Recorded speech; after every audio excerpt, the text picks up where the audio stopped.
क्या आपको भी शुगर क्रेविंग्स होती हैं?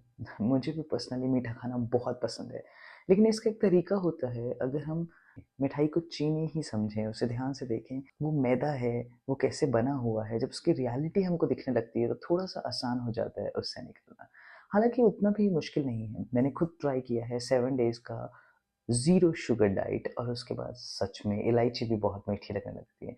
ऐसे शिफ्ट्स कैसे आ सकते हैं? You can go for fasting जब आपकी बॉडी को शुगर एक्चुअल में रिक्वायरमेंट नहीं होगा, आप उससे एक ब्रेक लेंगे और फिर आप ये ट्राई करेंगे तो बहुत ईज़ी हो जाएगा आपके लिए। तो आज के बाद अगर बिस्किट खाएँ तो याद रखें उसमें मैदा और चीनी है, और अगर मिठाई खा रहे हैं तो प्लीज़ ध्यान रखिए कि उसमें जितनी चीनी है उतनी शायद एक बार में आपको अपने एक दिन की कैलोरीज़ का हाफ़ कैलोरीज़ उसी में मिल रहा है। अगर थोड़ी-सी इस अवेयरनेस को हम बढ़ा देंगे, तो ईज़िली इस चीज़ से ऊपर बढ़ सकते हैं। अभी हम कैसे खाते हैं मीठा कि जब हमें पता ही नहीं लगता है कि हम क्या खाए जा रहे हैं, जस्ट मन किया और खा लिया।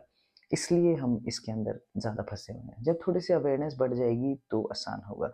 तो wait for the shift, have fasting, have a gap and then try no sugar days, 1 day, 2 day. Then आपको नॉर्मल चीज़ें भी आराम से उसमें उसकी मिठास का, उसका फ्लेवर का समझ आने लगेगा और आप अप्रिशिएट कर पाएँगे।